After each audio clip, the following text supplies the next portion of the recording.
Hoje vamos ao museu. Escolhi o Museu José Malhoa, nas Caldas da Rainha, e tive 3 razões para fazer isso. A primeira foi que o museu tem um conjunto de peças notáveis que valem a pena ser bem vistas. A segunda razão é que as Caldas ficam, no fundo, a 80 km de Lisboa. É um passeio de domingo, de ir e voltar, e é sempre agradável vir às Caldas. E a última razão é que não é costume, não é muito costume em Portugal visitar-se um museu. E quando se visita, entra-se por um lado, sai-se pelo outro, dá-se assim uma olhada distraída para cada parede, e acaba por se não ver absolutamente nada. Não é assim que se vê o museu. Em regra, no museu só se recolhem peças, cada uma das quais justificaria de per si uma visita. Aqui nas Caldas eu não posso, nem de longe, parar diante de tudo quanto merece um olhar atento. Mas vamos dar uma pequena volta e vamos, sobretudo, prestar atenção e recordar José Malhoa. Começamos por uma sala inteiramente romântica. Isto é um quadro de Miguel Lupi, pintado em 1867. 67 é a altura em que estamos a construir as estradas e os comboios. O país está, de certo modo, a levantar-se daquela terrível decadência da primeira metade do século. Reparem como o quadro, que estranho quadro este, o que representa é o pintor Tintoretto, um grande pintor italiano da Renascença, a fazer o retrato, está aqui o retrato, da filha morta. A moça morreu enquanto o pai a pintava. E o pai debruça-se sobre ela, ainda com a paleta e os pincéis na mão, debruça-se para lhe dar um último adeus. Estes temas, a morte, o artista sacrificado, a obra-prima feita para além da dor humana, isto são ingredientes muito queridos dos românticos.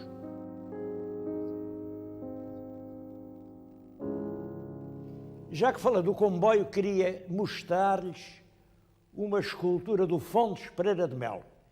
Foi este o estadista que, alterando completamente essas estruturas do transporte, modificou a sociedade portuguesa e permite que, por exemplo, as belas artes tenham tido um certo desenvolvimento. É um busto de bronze, não é mau, é do escultor Simões de Almeida Tio, mas estou a mostrá-lo porque tenho ao lado.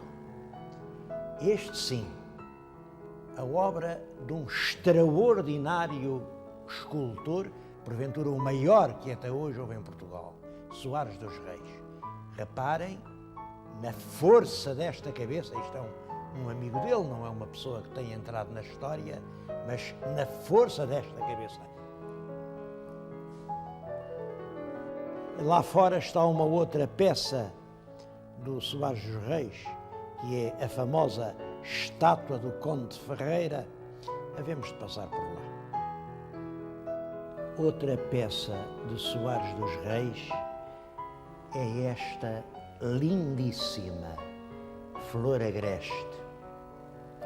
Eu acho que vale a pena vir às Caldas só para olhar para ela. É realmente uma peça maravilhosa de ternura, de delicadeza. Aliás, é célebre. Há reproduções populares feitas em louça que se vendem por essas feiras, porque o povo também gosta de escultura, também gosta, que não tem dinheiro para ela. E essa é uma das razões da pobreza da escultura em Portugal. Se para fazer um quadro é preciso dinheiro, ter o retrato pintado por um bom pintor sai caro, imaginem quanto custa o nosso vulto em bronze. já que estou a falar do povo e da arte, gostava que prestassem atenção a este quadro. Isto é o povo visto por um pintor romântico, o Leonel Marques Pereira.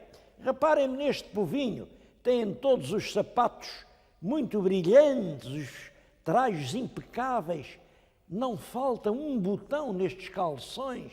Olhem a alegria das raparigas, os velhos aplaudem, os novos dançam e bebem. É uma festa à vida do povo. Claro, é uma festa para ele, que era oficial de engenharia e que tinha um vencimento do Estado. Outra ideia do povo, isto é do Rezende, como o Rezende via uma pescadora do norte do país, uma mulher de um pescador. É claro, este vulto nada tem de português. Outro quadro romântico bem interessante é do Anunciação. O Anunciação era desenhador do Museu de História Natural e, portanto, o que ele sabia fazer era animais. Foi realmente um grande animalista, sem dúvida, e tem já um sentimento de paisagem, mas nestas paisagens românticas há sempre uma nota profunda de melancolia.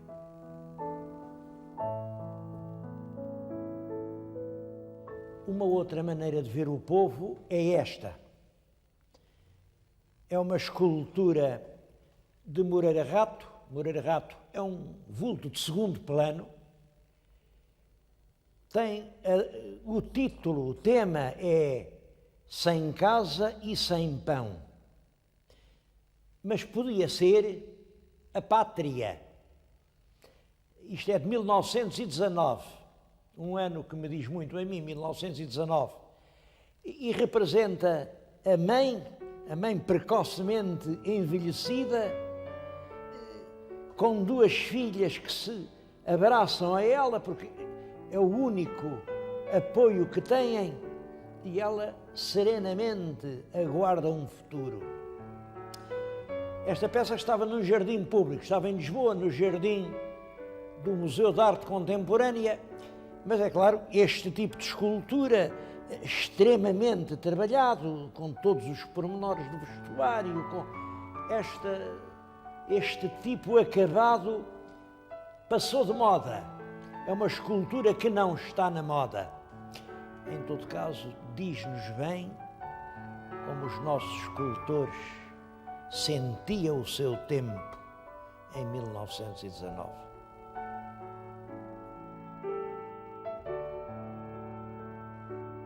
Há no museu vários quadros de Columbano. Columbano Bordal Pinheiro foi considerado o maior pintor português do primeiro quartel do nosso século. Ele viveu entre 1857, data em que nasceu, e 1929. Ainda o conheci, e esse conhecimento liga-se a uma experiência que marcou muito a minha maneira de julgar Columbano. Creio que foi em 27, 2 anos antes dele morrer, na exposição da Barata Salgueiro. Eu era um miúdo, naturalmente, e um tio meu tinha-me levado à abertura do salão. O mestre Columbano aproximava-se, era um homem muito severo, vinha com uma corte de admiradores e, de repente, para diante de um retrato e diz: quem pintou isto? Disseram-lhe o nome do pintor, ele afirmou os olhos e diz: é o mais belo retrato de aguarela que até hoje se pintou em Portugal. Naturalmente o autor ficou muito perturbado com o elogio destes, e como o retratado era eu, o pintor disse: olha, está aqui um modelo vivo, quer ver? E virou uma cabecita para o pintor. Mas o mestre Columbano não se dignou sequer desviar os olhos da pintura. Estava extasiado. Olhou, depois viu o passo, foi-se embora e não olhou para mim. E eu, na minha ingenuidade infantil, não percebi. Então, se ele gostava da figura retratada, como é que não tinha olhos para o natural? devo dizer que esta reminiscência da infância acompanhou muito tempo o meu julgamento do próprio Columbano. Era um homem que tinha mais olhos para a cultura que para a natureza. Foi, evidentemente, um grande pintor. Este retrato, este apontamento, isto é um apontamento, impressiona-me. Isto é o pai de Columbano. Podem crer que a forma como um pintor vê o seu próprio pai é um dos traços mais reveladores do seu caráter. Vejam como ele via o pai, que aliás também era pintor. Uma obra-prima é aquela cabeça de rapaz. Aquela deu a ele, ao mestre Malhoa, que era já da mesma geração e era um grande pintor. Reparem como aquela cabeça de rapaz é uma verdadeira obra-prima.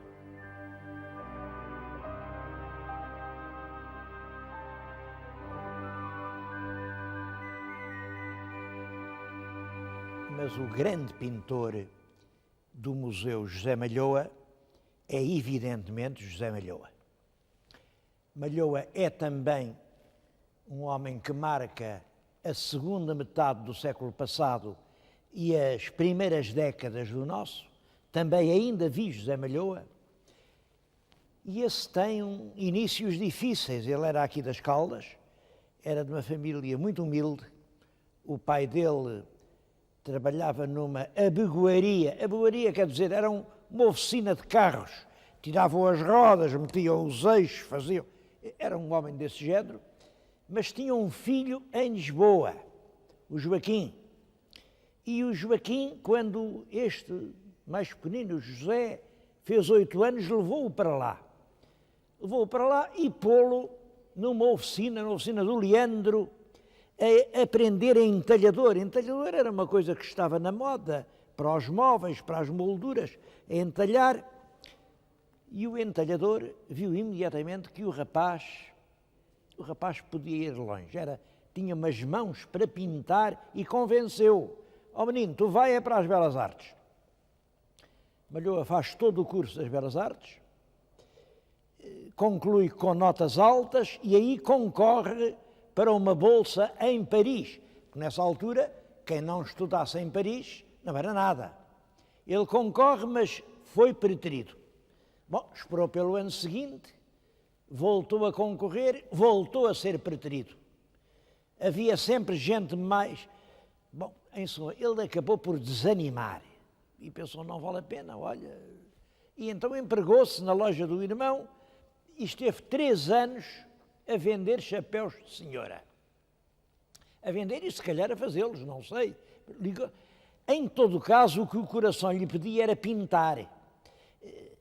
Foi pintar tetos de salas. Nessa altura, enfim, as pessoas com posses gostavam muito de ter a salinha de música com um teto bonito. Olhem, atrás de mim, a pintura que veem é o teto de uma sala de música pintada pelo Malhoa.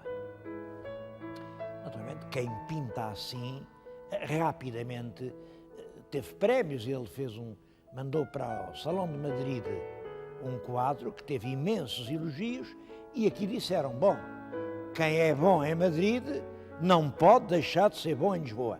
Então começa a olhar-se com muita atenção para a obra desse rapaz que, vindo de tão baixo, pintava tão bem. Eu queria lhes mostrar só 2 ou 3 quadros de Malhoa. O primeiro é este. É um dos mais famosos quadros de Malhoa. Propositadamente, o pintor deu-lhe 2 títulos. Chamava-lhe Festejando o seu São Martinho, porque realmente eles têm as castanhas, o vinho em cima da mesa, estão a fazer a festa do dia do São Martinho, pelo São Martinho prova o teu vinho, e eles estão a prová-lo, mas o outro título era Os Bêbados. É claro que eles estão realmente embriagados, são 6 homens que trabalham, é muito propositadamente que esta figura central, que já perdeu o acordo, veste um avental de couro e como veem, tem nos joelhos as joelheiras, quer dizer, é um ferrador, portanto, um homem que tem um trabalho duro. Todos eles são homens que vêm do trabalho e que se juntam aqui. Esta é a ideia de povo que o pintor tem para nos dar. Este é o povo que ele conhece em Figueiró dos Vinhos, onde passou uma grande parte da sua vida. A verdade é que estes homens provavelmente não saberiam ler nem escrever. Este quadro é de 1907. Nessa altura, cerca de 80% dos portugueses não sabem ler nem escrever. Apesar disso, já em 1907 já estamos com quase 100 anos de liberalismo, mas nada se fez para ensinar o povo a ler. O processo, a gente tem que pensar nessas coisas, essas coisas é que são importantes. O que nesta altura se pensava era assim: quando toda a gente souber ler e escrever, quem é que vai trabalhar? E é claro, estes eram os que trabalhavam, portanto não sabiam ler nem escrever e por isso é que eram bêbados. E isto só mudou muitos anos depois, quando as condições do mundo mudaram e nós começámos a dizer uns para os outros: enquanto toda a gente não souber ler e escrever, como é que se há de trabalhar? E é a necessidade de obter do povo o máximo rendimento que vem a provocar, mas isso já pelos anos 40, um grande desenvolvimento da cultura e conseguir isto. Até essa altura, saber ler e escrever é exceção, de então para cá, o não saber é que é exceção. Mas nem por isso estes problemas pertencem ao passado. Eu estou-lhes a falar de coisas bem do nosso tempo, porque permanece a ideia de que o ensino menos importante é só para o povo. Para que é para o povo? É o ensino primário. No nosso país, o ensino, pois é claro que é o superior. A gente às vezes pergunta, superior a quê? Depois lá vem, enfim, o secundário que, agora no fundo, sem material, com um pessoal pessimamente preparado, fica o ensino primário. Esse desprezo pelo ensino que afinal é o único que a totalidade do povo português recebe, é o legado que nos ficou desses tempos em que o povo era isto.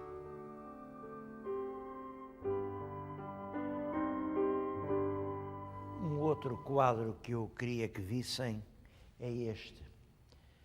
Não está nas Caldas da Rainha. Viemos aqui a Lisboa ao Museu da Cidade, que também é um museu que merece uma visita demorada. E aqui temos um quadro que não foi pintado em Figueiró. Malhoa não pintou só o povo de Figueiró dos Vinhos, este é bem o povo de Lisboa. E eu queria que vissem este quadro. É o Fado. A data é 1910, exatamente o ano da proclamação da República. Representa uma cantadeira, o nome que lhe davam era a Adelaide da Facada. Está na sua alcova, junto do amante que dedilha uma guitarra. E este quadro tem uma história.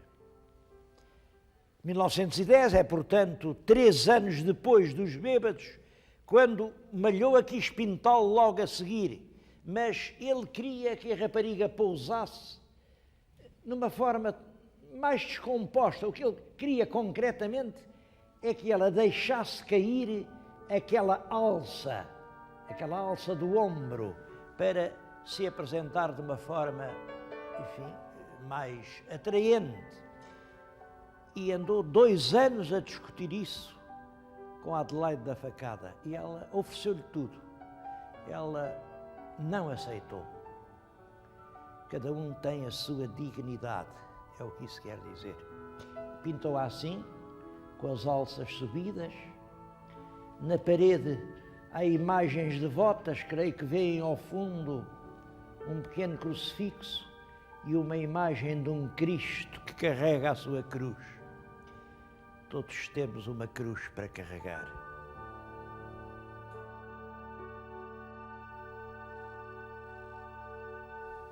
E o último quadro é este. Se não é o último, foi um dos últimos que Malhoa pintou. Está datado de 1932, ele morreu em 33. Representa uma romaria. O título é As Promessas. No primeiro plano, uma mulher de joelhos tenta dar a volta ao terreiro da capela, vê-se a capela ao longe, com os romeiros. Esta já desfaleceu, parece uma moribunda, acode-lhe um romeiro para a salvar. Aqui vem um menino que segue os caminhos, enquanto aqui, ao longo da procissão, há um homem que bebe, há mendigos que expõem as suas chagas à caridade, um foguete sobe no ar para estrejar e uma dor imensa, uma agonia já sem esperança, parece latejar sob o sol cru que alumia a tela toda. Eu acho que este quadro não é um acaso. Um homem, quando chega ao fim da vida, de uma vida longa, e viu que nenhum dos seus sonhos se realizou, que todas as suas promessas foram ilusórias e que no fundo só havia à sua volta enganos, falsas promessas, hipocrisia. É assim que consegue pintar. Este quadro, para mim, é terrivelmente autobiográfico. Aqui no museu guardam-se, além de quadros de Malhoa, outras obras, e como nós vamos sair, queria que lá fora à porta parássemos ainda um pouco junto da estátua do Conde de Ferreira.